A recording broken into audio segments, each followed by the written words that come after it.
The normal argument is that science should do science things, and those things that have to do with the purpose of life, the why, the potential continuation of human life after we die, ethics, morality, all of those things, the purpose and meaning why we exist, all of those things are beyond science in principle and forever, and therefore that's the proper orbit for theology. Well, at any moment in history, there are lots of questions we can't answer. There are some we could answer if we were a little bit smarter and worked harder, and that's how Priestley and Lavoisier changed alchemy into chemistry. Priestley noticed that if you studied the acids and bases, you could understand how all the salts worked, whereas the alchemists didn't have the clear idea of elements.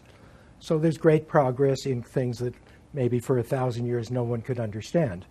The trouble with religion is it picks particular things, like why are we here, or what created the world, or what should we do in various conditions. Mm-hmm. And lots of these can be studied and understood a little better by thinking more. But our cultures find ways, and it's the cultural rather than the individual who say, we like things as they are, don't think about this, don't change it. What you should do is told by this book. And that's very convenient. It saves a lot of time.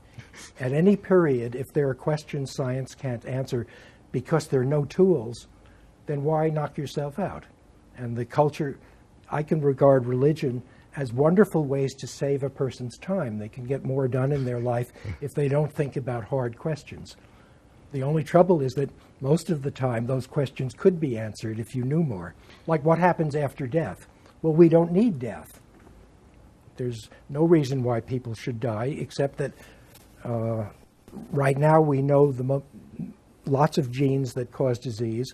In 100 years, we'll know a dozen genes that cause aging. Maybe people will live for 400 years then. Shortly after that, we'll find ways to put our minds into machines, and then you can make backup copies and live forever. Religion is why we couldn't do this 2,000 years ago, because mainly it stopped science. So if you look at the short-term effects of religion, they're great. They make stable societies, except when they go crazy, which is frequent, and they save a lot of trouble, and they do social services. In the long term, they guarantee death, and they're very bad for us. And almost everyone who is alive today is eventually going to die because the 2,000 years in which science did not progress didn't happen. So I think death will go away, and we don't need to pray for it. We have to work for it. But theologians will come right back to you and say, no matter what you say, no matter what you do, no matter how science and technology progress, it will never be able to find a purpose or a real meaning in human life. Well, if you want a real meaning and you can't find one, it's all very well to make one up. But I don't see how that solves any problems. It can make society stable for a while. Eventually it falls apart. And it keeps you from thinking about hard problems.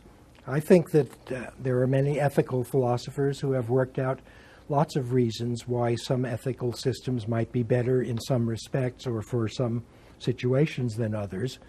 And I don't see any particular value in sticking to a particular set.